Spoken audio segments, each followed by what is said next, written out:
All right. What's going on, man? Let me turn this down, son.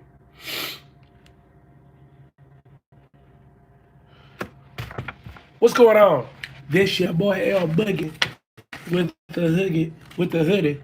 And you know I'm blessing the Lord, highly favored, excited about Jesus, excited about the word of God. My cup is running over and I still want some more. How about you? Let me tell you, today and yesterday, man, I haven't had bad days. Let's call them character building days. These are days that really test your character.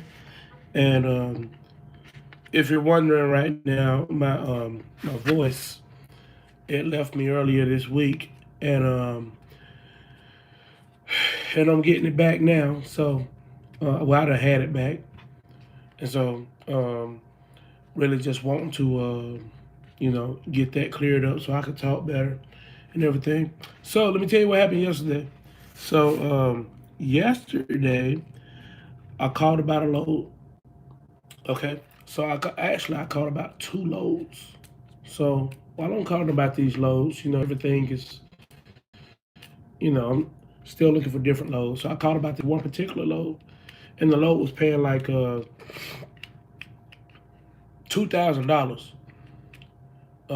to go from Alabama. It was like a day run, so it was paying like $2,000 to go from Alabama to Texas. And so I checked out I had called the agent, and just like Calvin Leak say, it was one of them, hey buddy. one of them, no, no, no, no. Let me change that back. That was the first one I called was going from Mississippi to Indiana, and it was paying like $2,000, and it was one of them, hey buddy, loads where them people calling you and be like, hey buddy, got a good load for you, or you know, or some of those people that like they bait and switch and stuff like that. So they'll get you at first, and then they'll come back and, uh, hey Charles, what's going on? So they'll let you know what it is at first, then they'll come back and tell you something else. And so I had that go on. So dude came back and he was like, yeah, the agent said he want to take it for like 1900. I was like, dude, but you'll have to deliver it on Monday. I said, man, no, I'm not sitting on no $2,000 load all weekend long. So, so I had called about another load, and this load was going from Alabama to where was it going? Alabama to Texas, and it was paying like $2,500. And I said, hey, check it out, see if the load, see if I can pick it up tomorrow, which is today, and deliver the load on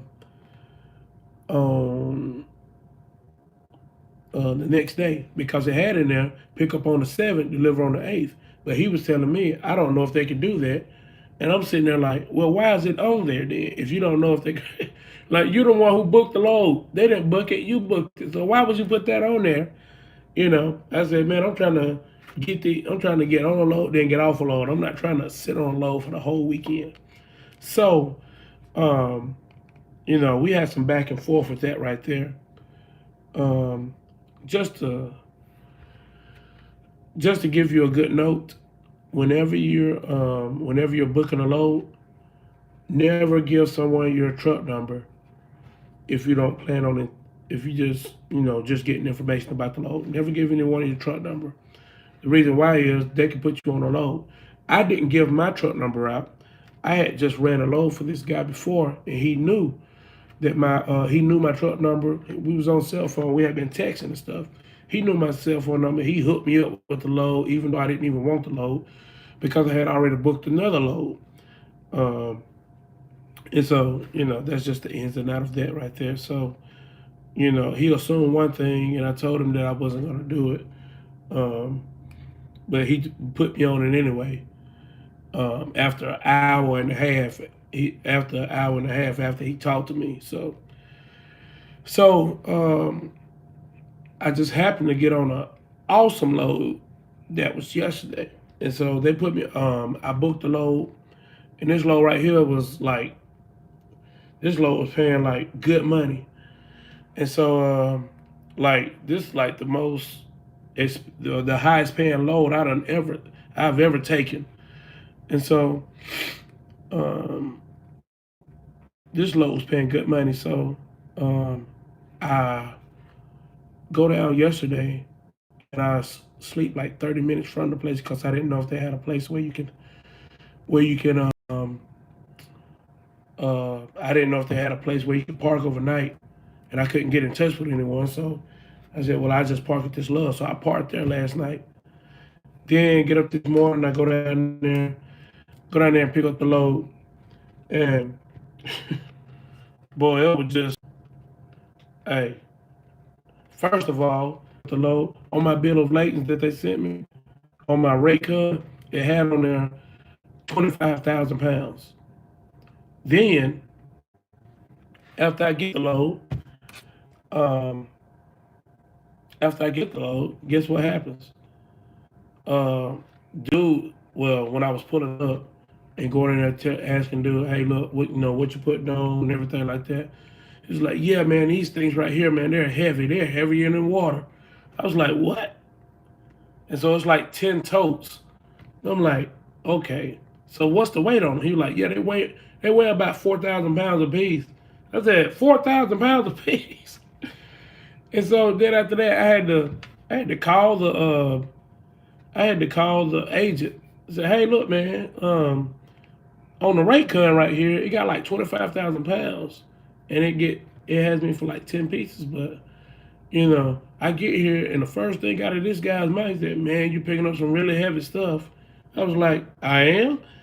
I'm thinking that what I was getting was 25,000. So they worked out something to give me more money on the load. So I was like, cool, I'll take it. And so the rate just going up some more. And so after that, I get the load, and I said, man, how do you usually normally load the step decks? It's like, man, I just put them in the center and everything. And I said, yeah, I'm gonna have to spread the axles and stuff. So he said, man, this is usually how I load it. So I said, okay. And so there was no truck stop with the one I slept at last night. So I went there, and when I went there, I was overweight on my axles, on my tandems in the back. Man, almost 3,000 pounds. And I was like, this this can't be happening. So I had to go all the way back. I had to go all the way back to where I just picked this stuff up at. And then they didn't even have a forklift when I got there because they had borrowed a forklift because it's a private company. So I had to drive 5 miles to the other side of town through red lights and stuff. And so when you going through towns and stuff, man, it can really be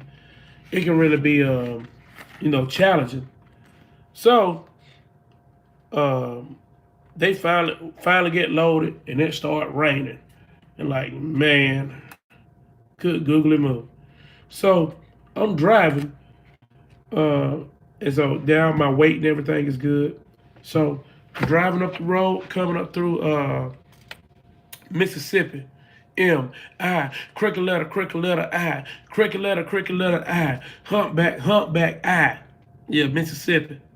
So I'm coming up through Mississippi, and my death light comes on, and it's just blinking, like the light that says that it's like low or something, like your death is low. So I'm like, man, and so it's just blinking.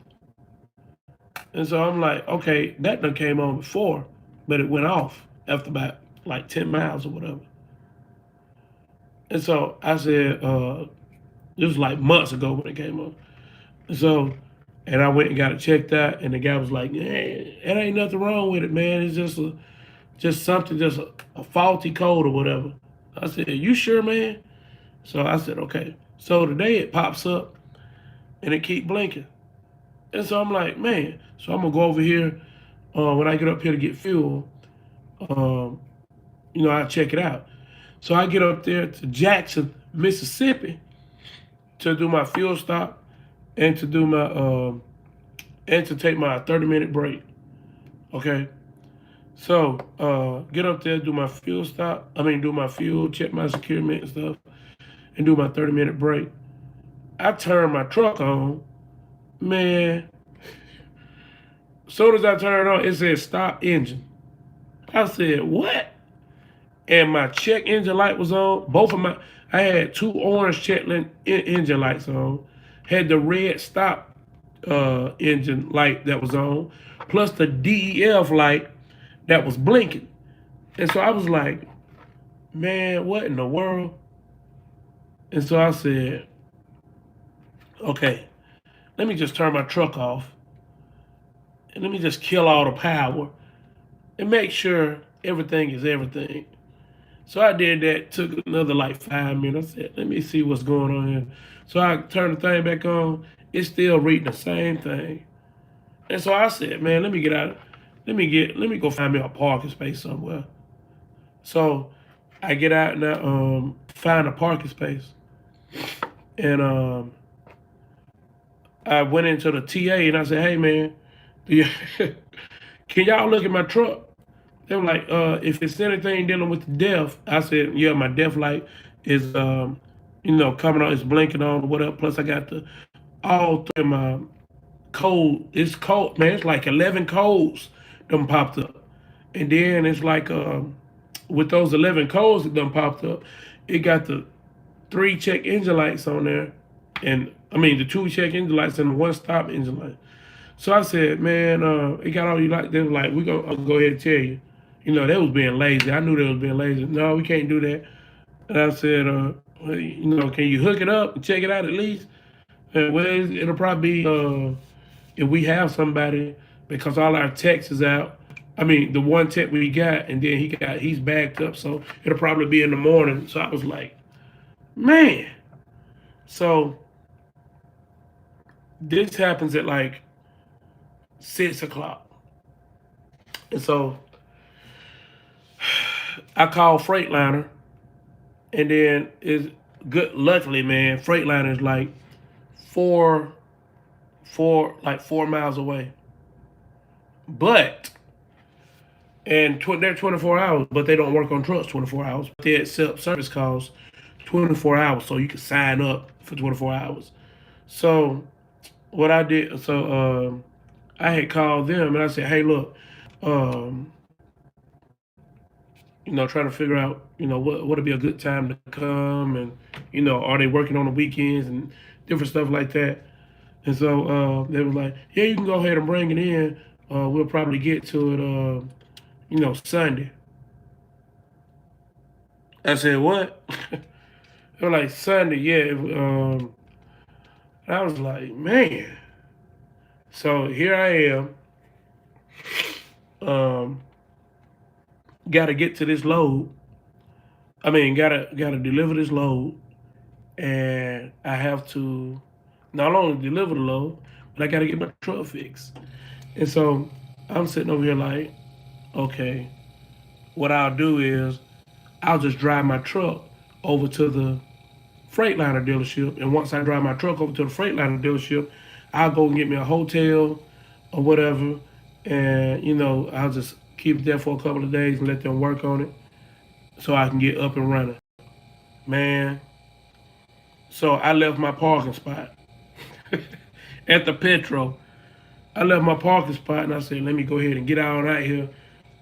I'm going through the gears like, whoom, whoom, whoom. And, I had a heavy load, so, I'm not doing like no jackrabbit stuff like, I'm not doing none of that. So what I did was took off, and I said, man, let me go around here. I'm waiting on this dude to back in. As I'm waiting on him to back in, You know, I'm going like 2 miles an hour. So after that, I tried to take off. My truck wouldn't go nowhere. Hey, my truck wouldn't go anywhere. I'm talking about, man, this thing had derated. And so it would only let me go like 5 miles an hour. And I was like, well, you know what? Maybe I can go. Maybe I can get the thing, I can go over there just 4 miles and get it like, I can drive over there with my flashes on or whatever. But the state troopers out there, so I said, no. State troopers is like sitting outside of the petrol. And I said, I know they're probably going to say something. So I said, man, I'll just get a tow truck. So I got somebody to, a guy, he's supposed to be towing my truck tomorrow morning. But in the meantime, in between time, I had to, get me a hotel because I can't run the truck. And so, dude, he gonna tow my truck in the morning and take it over to Freightliner, and hopefully they find out what's going on with it, and and different stuff like that. So that's the day I've been having, man. Um, and the last couple of days I've been having, and sometimes you'll have different things that happen in your life, or certain things that happen to you. You gotta take the good with the bad, the crookeds with the straights. One thing that I am thankful for, because I'm looking at the good, and I try to look at the good in every situation. Man, I could have been in the middle of nowhere, driving, or my derated, and I didn't have nowhere to go. I'm in the middle of the country, like I'm in Mississippi, but it just so happened to happen at the petrol, and so which was a good thing. So big ups, um, um, big ups to the Lord and Savior who be looking out for your boy. So yeah, it just so happened that it happened here, and so I'm able to get me a hotel and do the 1-2. In other news, everything has been going pretty great, man. I haven't had any complaints when it comes to Landstar, or when it comes to driving or whatever. Everything been going pretty good. I did have a few things I was going to talk about, but I'm going to talk about those in later videos. So I know it may be some people out there, because I get phone calls all the time of people that have different things going on with them and stuff. And I got a few more interviews coming here pretty soon. But just listening to different people's phone calls, and just being there for people, man, it's really amazing what you can learn if you become selfless. You can learn a lot about people, and you can learn how to be a greater servant. Because a lot of times, man, when you're out here on the road and you're by yourself, you don't have people to talk to, or you never know what people may be going through. And so that's why I try to make myself available, you know, or try to be a friend while I'm out here on the road, because, man, you never know what someone else is going through, or whatever trial they may have going on in their life, as far as, back at home, or with a spouse, or whatever it is that they have going on. So you just got to make every day the best day, get the best out of whatever you can do, and make sure that you're doing everything that you need to do to be the best that you need to be. And so until next time, shout out to everybody who's on the live, who done been here. Let me go. I know some people done did some comments. Certified trucker, what's going on, man? I don't seem happy. Well, you know what? I choose to have joy, because I think happiness and joy is a choice, and so I'm not gonna let things discourage me, no matter what happened. I choose to have joy, so I'm gonna choose to have joy. I probably don't look too happy, because because, like I said, I've been having this sinus stuff go on, and so I'm getting over that now. So I should be better here pretty soon. Linda, what's happening? Lamont, what's up, L? Charles Calhoun, what's up, boy? Charles Pugh, what's going on, Charles? How that grill working out for you? How the You think it's a good time to come to Landstar? Yes, most definitely. I think it's an awesome time to come to Landstar. You need to give the crossing agency a call, GAD. Make sure you give them a call, 844-899-7919. It is not a requirement that you call GAD. I seen that on one of my videos that somebody said it's not required to call GAD to come on the Landstar. No, it's not required. But you're running a business here, and businesses run off relationships. And if you want to go ahead and get a foot in the door, go ahead and call them, and they can help you, with the process of getting on. And so make sure you do that. And once again, that's 844-899-7919 if you're thinking about coming on the Landstar or anything like that. So, let me see. Josh Weiser. I just recently had too many. Just recently had to have my death replaced, and the whole wire had to be replaced from. Let me see. From the death module. Okay, Mr. B. Mr. B. Who is Mr. B? Oh, probably Mr. Boogie. Mr. B, do you have a training course on business credit? No, I don't have a training course on business credit. I always send people to Angela Griffin from Creative Credit Consultants. I did a video on her. I uploaded the video last week. I don't have any training. I don't train people on business credit or anything like that. So,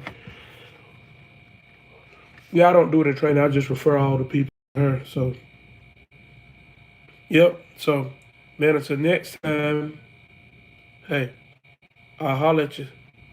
Was a great video. Well, thank you. I'll holler at everybody next time.